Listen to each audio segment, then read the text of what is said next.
Okay, hello and welcome. My name is Neil Chuhong, and I'm joined by my colleagues Anna Roubickova and Selena Aragon from the Software Sustainability Institute. And this webinar is to give you an overview of the Research Software Maintenance Fund that we are running, alongside how to apply and to give you the chance to ask any questions and have them answered. So before I start, how this webinar will work. We are recording this webinar, and the recording will be made available via the Research Software Maintenance Fund webpage in a day's time. You'll notice that the chat function is disabled. However, you can use the question and answer function to ask any questions as we go along, and we will answer them at the end of the presentation. During the presentation, we're going to provide an overview of the call alongside some of the frequently asked questions that we've received already. And we'll aim to try and answer all of the submitted questions either during the webinar, or we will answer them as part of an addition to the frequently asked questions section of the Research Software Maintenance Fund website. We do apologize if we're not able to get through everyone's questions during the webinar. I think there's over 200 people currently listening in. But if you do have any other questions that you have that you want to follow up on, please do email grants@software.ac.uk. So before we get started, we wanted to find out a little bit about the people who are attending the webinar to help us understand the kinds of questions that might be coming in. And what we're going to do is a short free question poll that you will now see coming up on your screens, which is a little bit to get an understanding of who is on this webinar. So if you'd like to take a few minutes just to fill in this poll, and then we'll display the answers.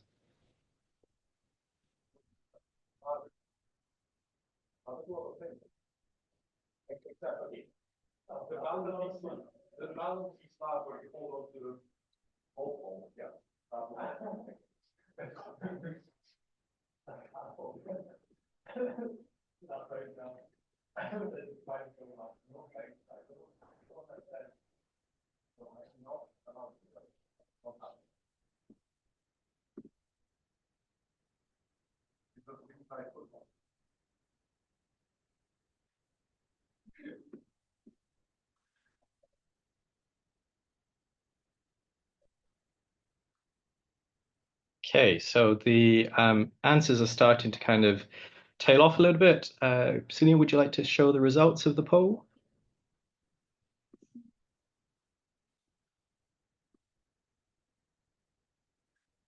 Okay, so as we can see, a good number of you have already started an application. Thank you for doing this early, and we'll go into a little bit more detail about how you can use the platform that we're using for submissions, Good Grants, to start and to edit and to submit your application. There is a spread of people across different disciplines, but the majority of you are coming from science and engineering. And in terms of the main role, there are a lot of people who are academics and researchers, or research technical professionals and research software engineers. So thank you very much for providing that information for us. It helps us to understand how to tailor some of the answers that we're giving on this webinar. Okay.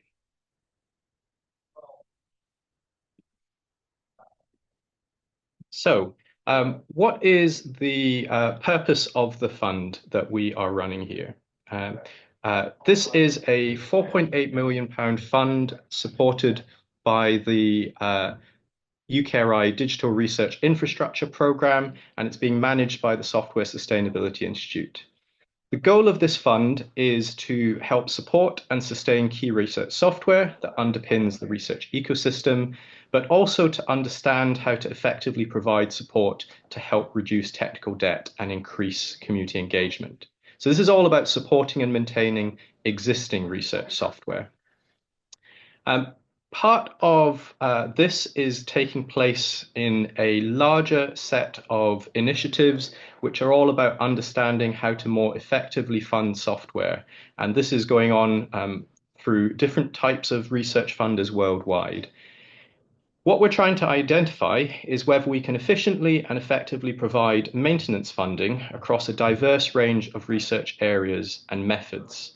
And here in particular, it's about understanding how to get money to the people who need it as efficiently, so with as little effort as possible on all parties.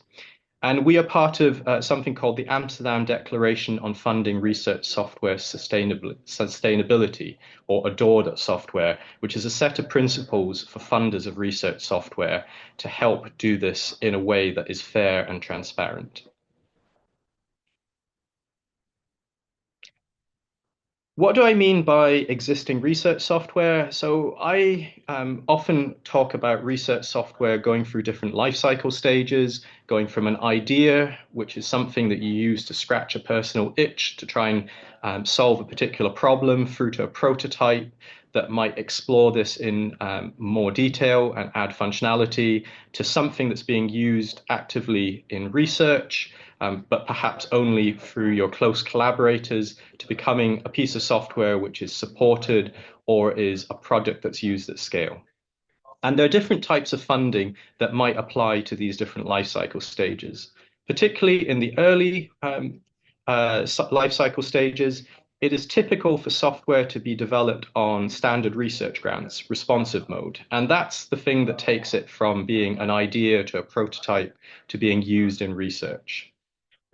Later on, it might receive funding from things like platform grants or program grants or from impact acceleration accounts, to take it from being something that is used within a specific close team to being used by other researchers who are not part of the organizations that have originally developed this software.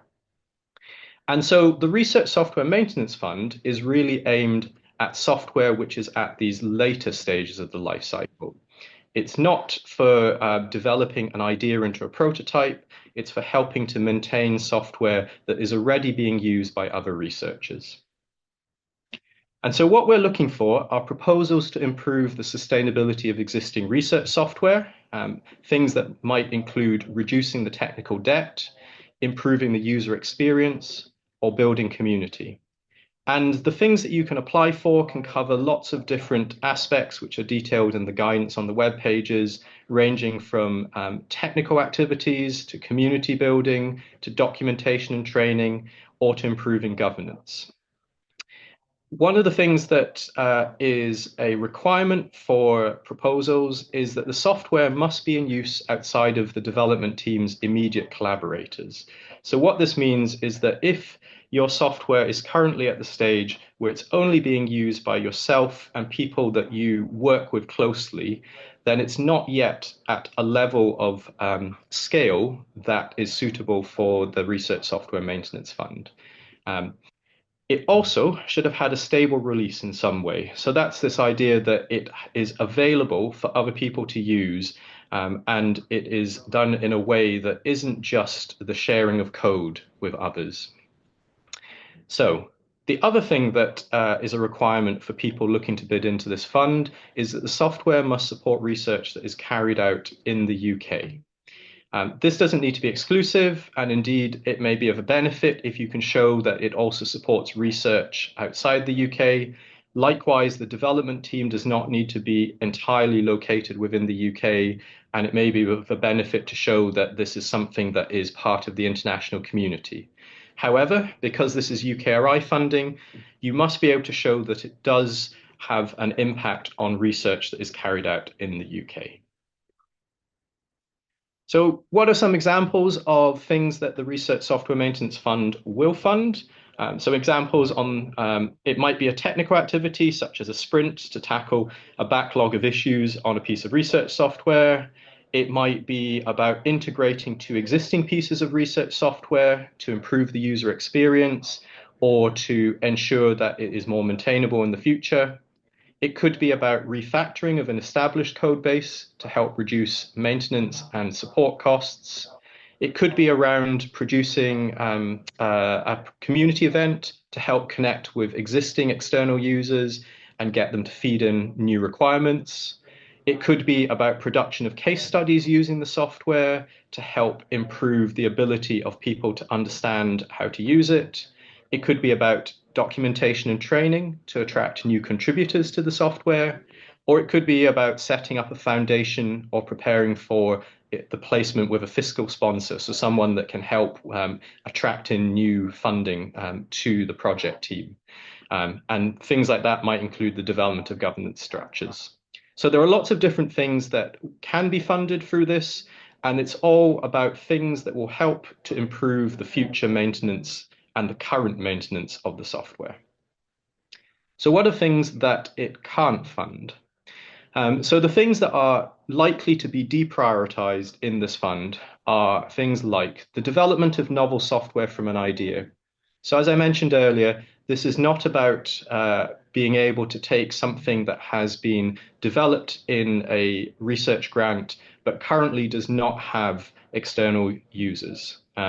It's also not about something where you've got an idea and it's in a prototype stage and you want to create a new version of that software. Likewise, it's not, unfortunately, about the initial creation of a user community for software that's only been used internally so far. We would love to be able to support things like this because we recognize this is a really important stage of the life cycle of software, but at present, we are focusing on things that have already taken the first steps to building that user community.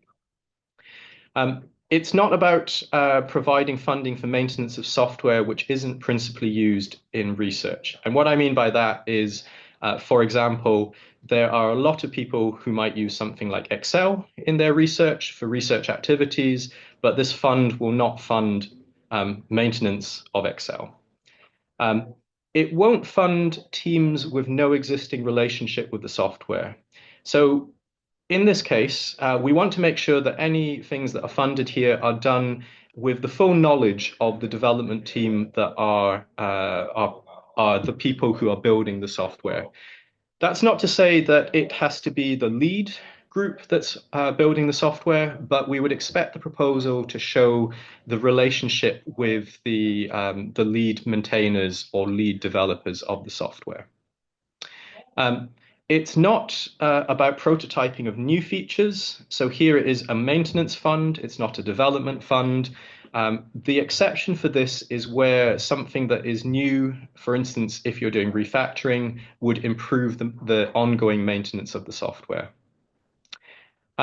It's not for setting up the software for use in a new organization. So we have had some queries in about whether the fund could be used to help an organization use a piece of research software.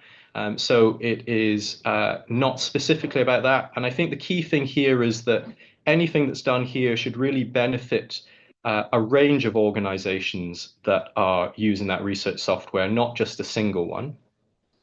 And the last one is that it's not for use to fund research that happens to use the software. So here, that is something that we would expect just to be funded through a standard research grant. So the primary purpose cannot be using the software to do research.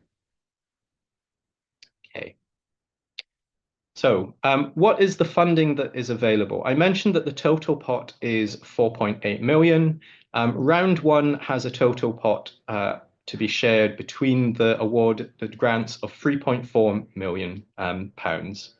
And we are expecting a high number of expressions of interest. So to give you some indication, the larger grants, which are up to £500,000 and a maximum duration of 2 years, we are expecting to fund approximately 4 awards. For the smaller grants in this round, which are up to £150,000 and a maximum duration of 1 year, we are expecting to fund approximately 9 awards. And as you can see, that's not necessarily a large number of awards. Round two will have a pot of 1.4 million and will only offer smaller grants. We may choose, depending on the outcome of this round, to trial even smaller sets of grants to allow more funding of more awards to be given at a lower maximum funding amount, but that is to be evaluated after we've seen the submissions to round one. UK research organisation costs are funded at 80% of FEC in a similar way to standard UKRI grants. And likewise, we will be following the UKRI funding rules for other types of organisational partners, such as governmental, industry or charitable organisations, or organisations that are outside of the UK. All costings should be at current prices, with no allowance for inflation, and we will be applying indexation to awarded grants based on the rate at the time of the award. So this is something that if you're based at UK Research Organisation, your research office should be able to help you with. Effectively, this looks like a UKRI grant, and it will be handled as a sub-award from the grant that we have from UKRI. So finally, before I hand over to my colleague Anna to explain the actual application process, a little bit about who is eligible to apply. So the lead must be based at a UK research organisation eligible for UKRI funding, and you can find that list through the link that's here and on the web pages. The lead needs to be someone with a senior responsible role for the software, but they do not need to be an academic, researcher, or existing grant holder. Although we are aware that some people may well find it difficult in their organizations if they do not already have a seniority. So that's something to discuss with your own research organizations and research offices. But from our perspective, it should be the best person for the role to lead. Co-leads can be from other organizations, including outside the UK. They can also be from the same organization. We'd ask that you basically highlight who you think are the right people to be on the leadership of this proposal. For the expressions of interest, we're only asking for the leads and the co-leads to be named, and this allows us to help understand conflicts of interest and understand demand from organizations. When we get to the full proposal, we'll also ask you to mention anyone, including people in technical roles or people in product or development roles who are an important part of your team. You can be part of multiple expressions of interest as a lead or co-lead, so there is no demand management for the expressions of interest, but we do reserve the right to limit the number of full applications depending on demand. Okay, I'm going to hand over now to my colleague Anna, who's going to be talking about the application platform itself. Hi, everyone. I hope you can hear me. So I'll try to talk you through how the grant platform looks like for the expressions of interest, so that we can get as much as possible of those in before the deadline. So I put the link here, and you can also find the link on the SSI website. If you click on that, it will bring you to the grant platform, that will look something like the picture that you see in the middle of the slide. I just shrank it a bit so it fits on the slide. Where on the left, you can just log in with your existing username, which would be your email and the password if you have already set it up. Or you can go through the main part of the page where there is some information about the current call, like the dates and eligibility and pretty much summary of what Neil just said, bunch of useful links. And at the very bottom, there is a start application button that will still walk you through creating an account on the platform. But then it will bring you no fuss to the beginning of your application. Neil, can you move us on to the next slide? So once you will have created your username and your password so that you can log back in onto the platform, you will see a page that looks something like this, where on top of the page, you see the path to where you're currently at. So you will be in My Applications, Research Software Maintenance Fund, the first round. And at the beginning of your application, there is also a countdown so that you see how much time you have left. And the first thing that you need to do is to come up with a name for your application, which will enable the Save and Next button. And from that point on, what you will get is a bunch of buttons that will allow you to just save and proceed through your application, or just leave it for the time being, or eventually submit the application. So on this very first page, you can also download a PDF, which will be blank, but it will have only the questions that we need you to answer so that you can take it offline and think about it before you come back with the answers. And we grouped the questions that we need to know at this stage into the like a topical groups that you can see in the tabs. So you can just save and next and progress through the application in order, or you can just jump and click on the tabs in whichever order suits you. Neil, can you move me on to the next slide, please? Thank you. So the three main tabs that you will see there are the details about the project, the details of the team, and the benefits of your work. So Neil covered most of it already. So at this point, because it's just the expression of interest, we are not really asking for any budgeting or financial plan. We only need to know whether you are applying for the smaller or the larger of the two awards. We would like, obviously, quite a brief description of what you plan to do and also what kind of categories of the work this would fit in. So Neil mentioned that we foresee funding things like developing documentation for your software or developing training activities. So it's just a bunch of tick boxes from categories that may apply, and it's like tick everything that applies.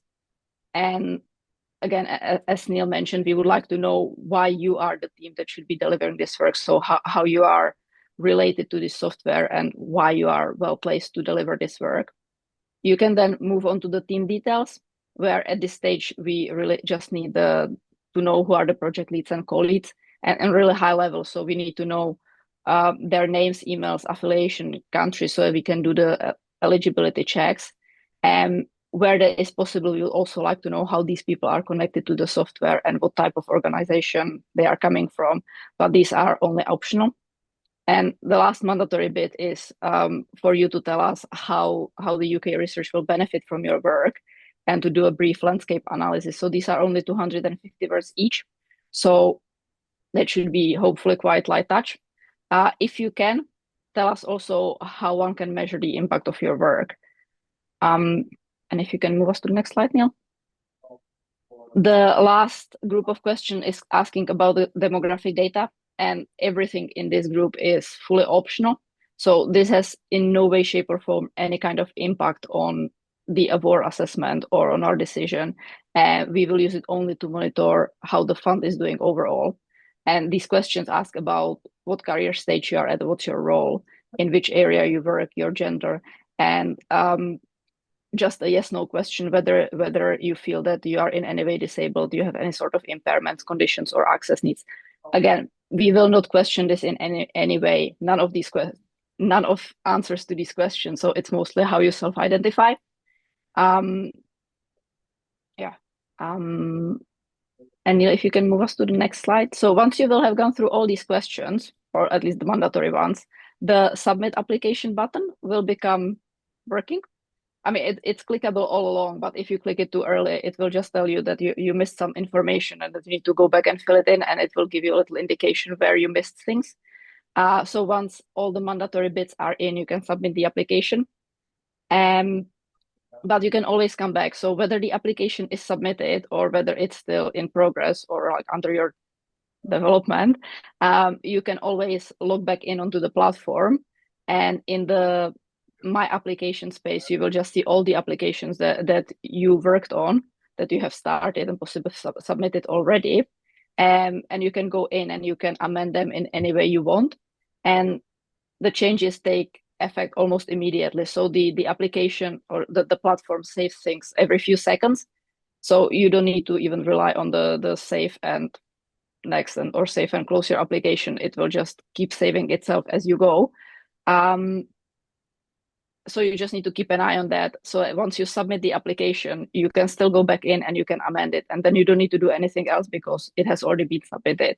So all the changes will take effect like live on the application as you submitted and amended it then. It's a bit inconvenient in case you want to like go back to some earlier version. But if you go into the My Application space, you can just create a copy of your application if you want to have some earlier version. And from there, you can also delete applications that you no longer want to keep around. And you can do that at any point until the course deadline. So, and if you have any questions, you can also just drop us an email if something seems not to be working. But it should be a reasonably straightforward process. Thank you very much, Anna. So I'm now going to finish by taking you through a little bit about how the application will be assessed, and then also what is the timeline and some of the questions that have come in that are coming up frequently. So this is a two-stage process. There's an expression of interest followed by a full application. The expression of interest stage is assessed internally by the fund management team, and this is basically a scope check and also some feedback that will be in the form of a checklist to help you all improve your bids. Um, we may ask bids to combine if appropriate. This is not mandatory, but it is something that we may suggest if we see things that are working on the same software or in very closely related areas.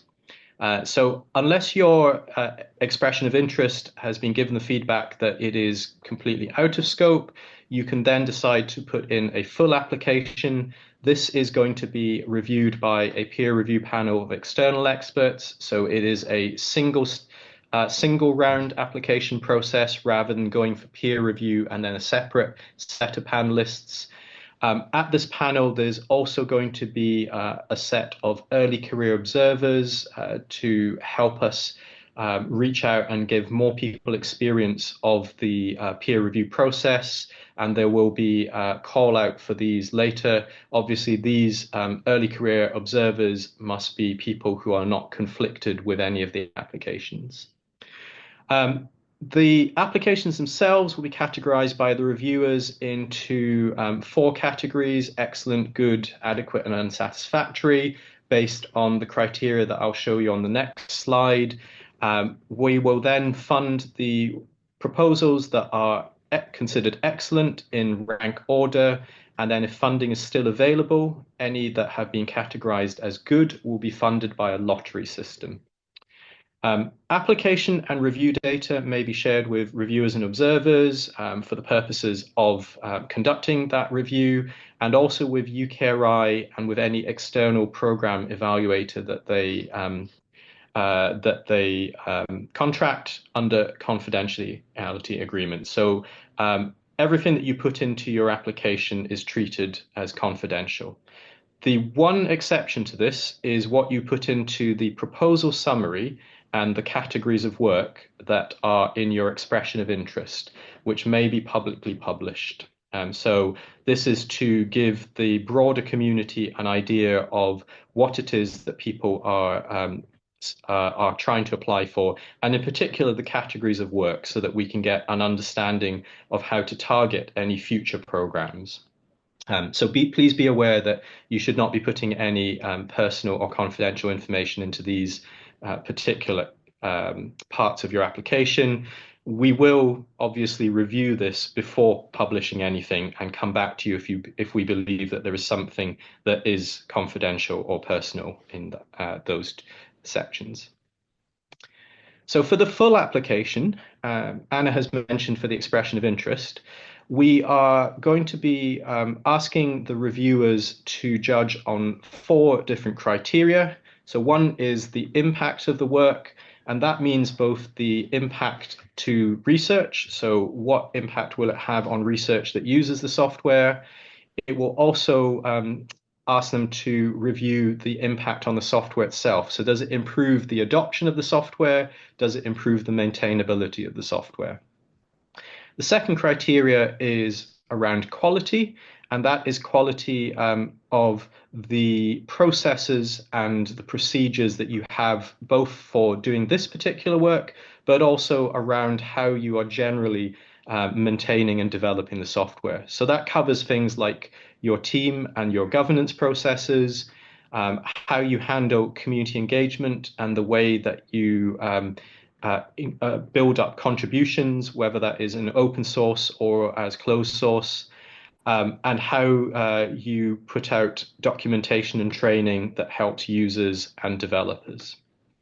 Third criteria is around feasibility, and that is judging your plan of work and whether the reviewers believe that it has the appropriate amount of effort for the activities that are being undertaken, whether the way that you're tracking and evaluating your progress is appropriate, and the future plans for sustainability of the software. It will also cover things to do with whether you have the activities in what looks like an appropriate order as well. And finally, the fourth criteria is around value. And this is about the other things that we are looking to instill with this fund. So things like advancement of good practice.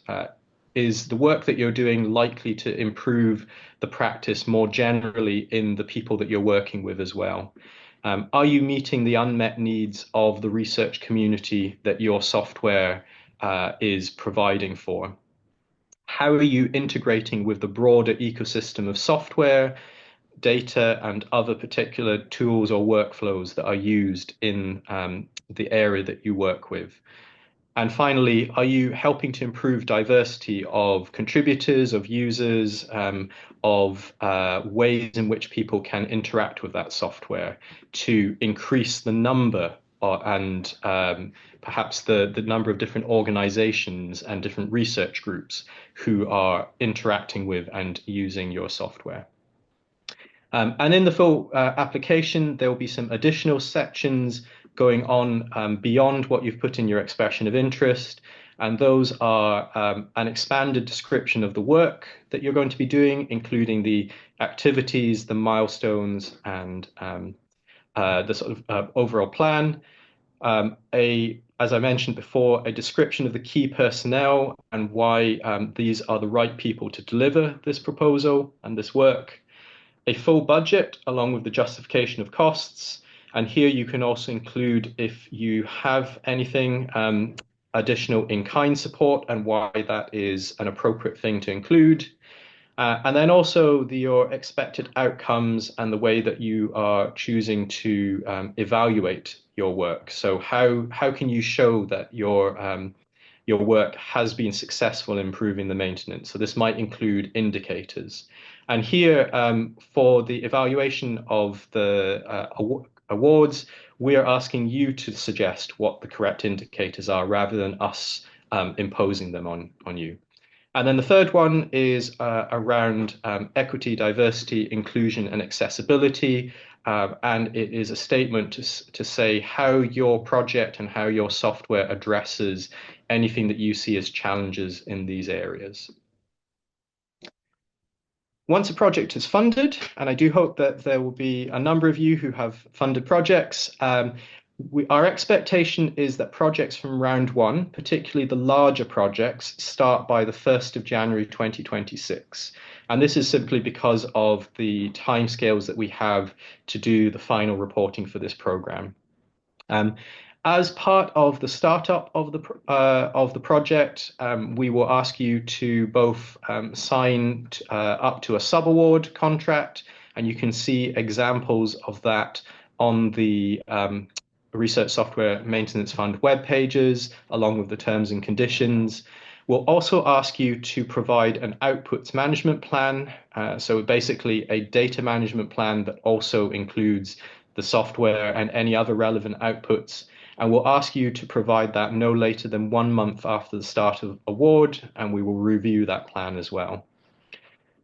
We will ask for quarterly reporting against the indicators that you've defined, and also ask you to report in a template a sort of high-level indication of the progress and achievements.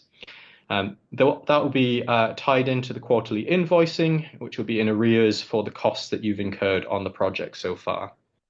And then at the end of the project, we'll ask for a final report that will highlight the achievements, the outcomes, the challenges, and your future plans for the software. We will allow no-cost extensions. So if you believe, particularly for the smaller grants, that you need additional time, or you want to change the duration or the profile of the funding, we will consider all requests. And in general, as long as this fits within the timeframe of all projects completing by February 2028, that will be granted. And finally, all IP remains with the projects, so there is no transferal of the ownership. And while open licenses are not required, we strongly encourage the use of open licenses for the software and any data and documentation. We would normally ask for a justification for a piece of research software about why it should have a closed license. So key dates, we are in this period where the expressions of interest are currently open, and the important date to note here is that expressions of interest will close on the 30th of May at 4 o'clock UK summertime. We aim to give feedback on the expressions of interest within 2 weeks. This will depend slightly based on the number of expressions of interest that we receive, but we will be opening the form for full proposals on the 19th of June and giving a long period up until the 12th of September to allow you to submit the full proposals. We fully appreciate that this is over the summer, which is why we're trying to give as long a period to ensure that people can have enough time to put in a full proposal. We aim to communicate the decisions by the 17th of October. Again, this is to be confirmed depending on the number of expressions of interest we receive, because we need to identify how many review panels that we will need to convene for this. And then finally, as I mentioned, we're expecting the round one projects to start on 1st of January, and we have to have all projects completing by the 29th of February 2028. So finally, before we go and answer some of the questions that you've been putting into the Q&A, and a reminder here that if you do have questions, please use the Q&A function that is part of the Zoom webinar.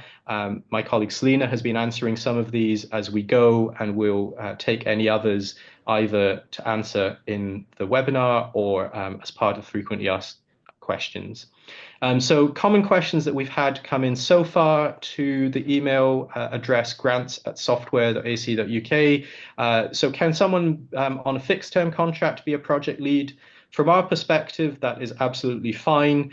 However, check with your own organization and organization's research office, as we are aware that some organizations have restrictions on who is allowed to be a project lead.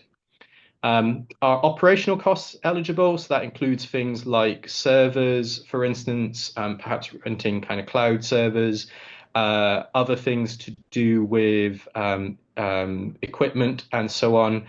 In general, yes, those are eligible. However, they must be justified. So it must be clear and understandable how this will help, particularly given the relatively short duration of these projects.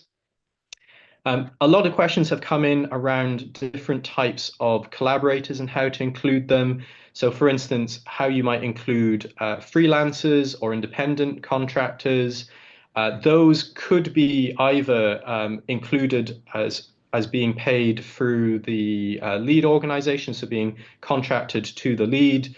They could also be included as an independent person, but those people would need to be able to satisfy any conditions around operating as a sole trader or a business to do with tax and other ways of legally taking in the money. And so there you will want to, again, talk with your research office or organization's finance department to understand what they are happy with.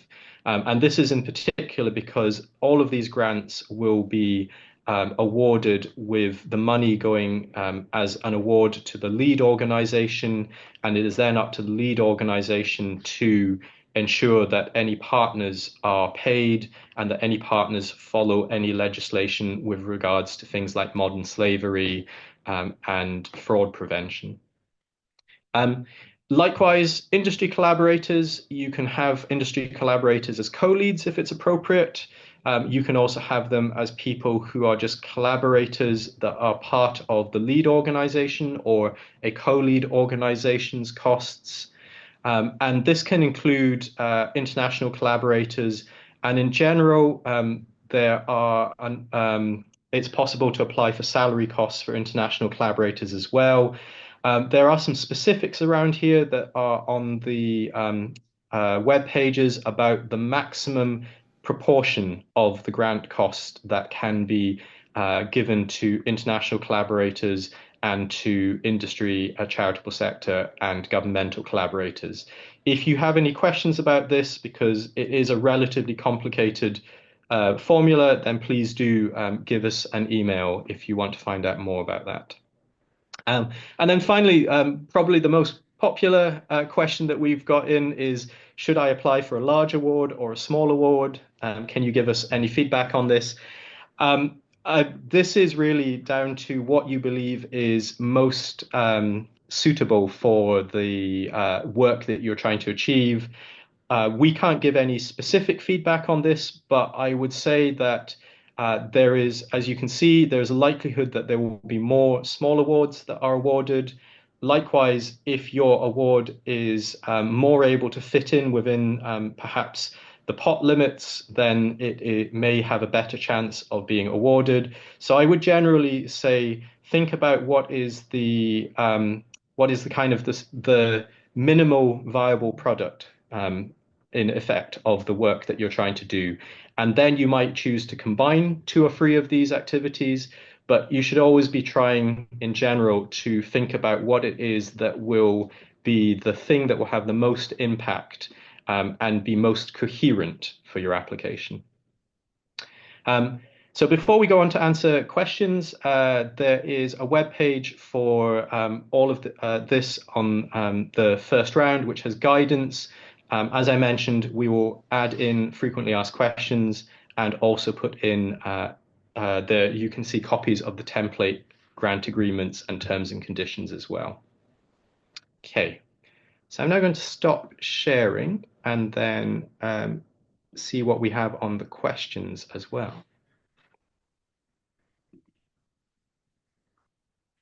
Okay, all right.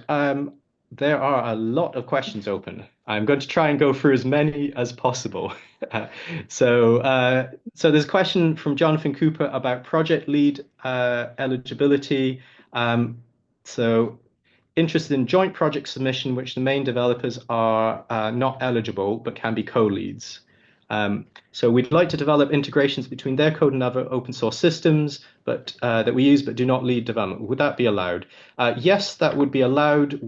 So for instance, your organization, if eligible, could be the lead, as long as you can show that this will have a benefit to UK research. So it is possible to have someone act as the lead, even if they are not, for the software itself, the lead developers. Another question, should the UK impact be research only, or is education or industry also seen positively? For this particular call, it should be research specifically. However, that can be research in industry or other settings as well. However, we are prioritizing research impact here. Next question, would this fund activities around adding new features to an existing and externally used software to increase its reach? The answer to that is possibly.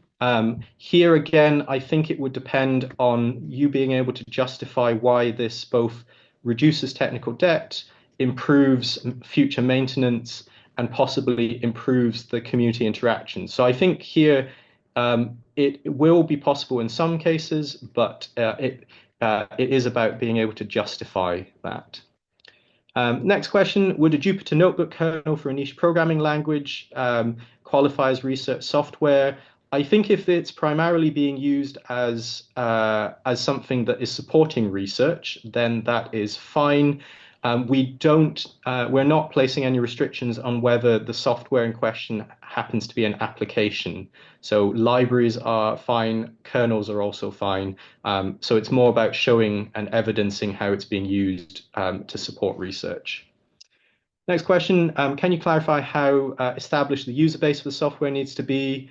So if it's only recent and only with a small current community, as long as that current community is you can show that to be external to your team, then that is fine. But you will want to be able to justify why the work you're doing has an impact on that research community. So as an example, for instance, if it's still relatively new, but your community, your research community is seeing this as being the thing that they're moving to from perhaps another piece of software that's being deprecated or no longer being used, or because it's created a new technique that everyone is jumping onto, that would be fine. So it's all about justifying the benefit to that research community. In terms of user community, what if outputs are widely used, if not the software per se? I think, again, here, this is really about justifying why this software is important to the research that is being done in your community. So if, for instance, you might have a very small set of users, but they have a very high impact amongst the research community. You might have a very large set of users who are all doing very different things. I think it's about justifying how the user community is using this software. Is porting to new platforms in scope of sustainability work?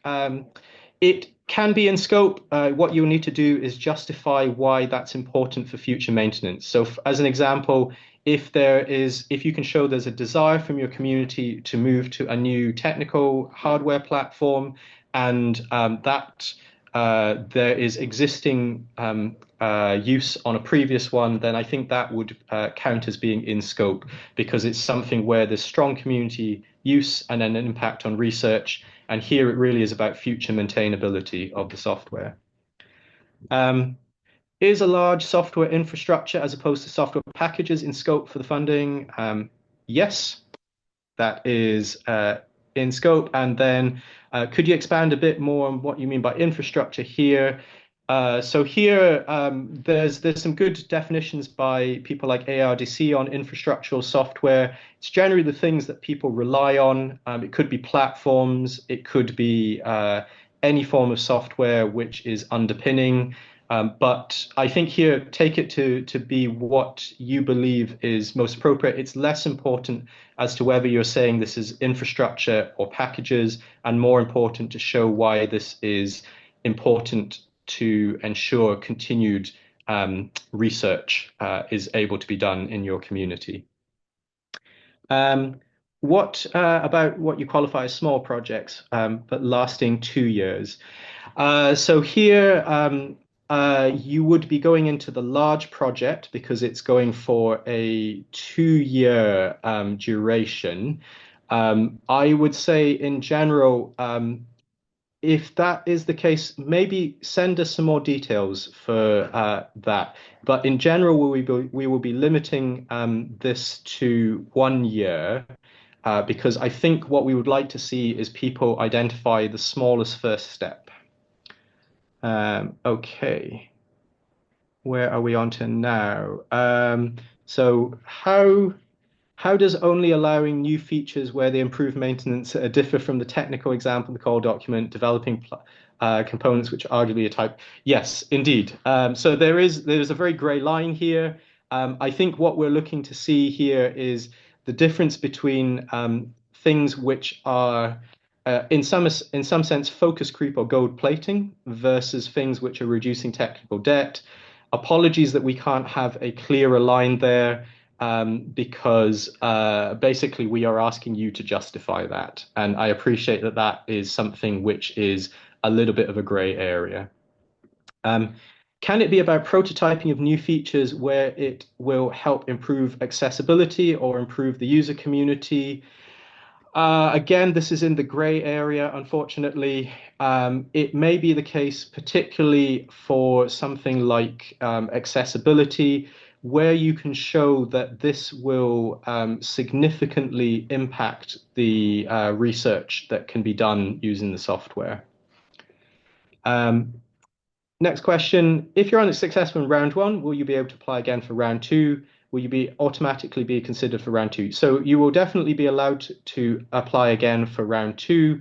And you you may choose to automatically kind of go in for the next round. We haven't made a decision whether the applications will be ported directly into round two, but you certainly will be allowed to apply again. Is the filtering at the EOI stage likely to be large so that we have a good chance if we make it through that part, or will it be quite soft? Given what we've seen so far in terms of the questions that people are asking, I would expect it to not be particularly large, simply because many of the people who are putting in questions look like they have things which lie fully in scope within the Research Software Maintenance Fund. So we are expecting a large number of in-scope expressions of interest. Is software which is used exclusively via a web portal in scope? Yes, absolutely. It doesn't matter the way in which the software is being provided. It only matters that it is principally for the purpose of enabling research. Is there a limit to how much percentage of the PI time can be funded? No. So we recognize that quite often the PI is the lead developer here. So we do not have any restrictions on how much the PI can apply for. But you may have restrictions at your own institution. How do you define user community versus used internally? I would say in general, my feel on this, but this will depend a little bit as well from the reviewers, and each might have their own opinion. I define that as being, did you know that person before they started using that software? So people that you already know tend to be your collaborators. People that are external and part of the external user community tend to be people who come to you to ask to use the software. So likewise, I think there's a second part of that question. Does internally refer to your core team? Yes. So if it was someone else in your own organization who you not previously had contact, then that would still be an external user. But if it was someone who was, for instance, a former PhD student or someone who collaborated with your group, that would be internal. Okay, we have 1 minute left, and I think we still have around about half the questions to answer. So I'll try answering more of them, but we will probably have to take many of these offline. So in terms of integrating two pieces of software, if they're both currently funded separately, but the integration work isn't part of either grant, are we able to apply for this funding? Yes. So if that was something that would improve the ongoing maintainability and would hit all of the other criteria, then yes.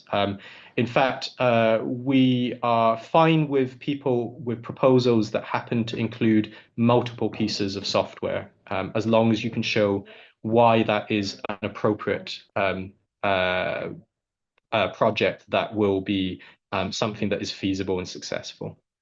Okay, and I'm going to take one last question, I think, before we close up. So the last question is, so that's also, I think the next question is very similar. So the next one is, the lead cannot be a limited company.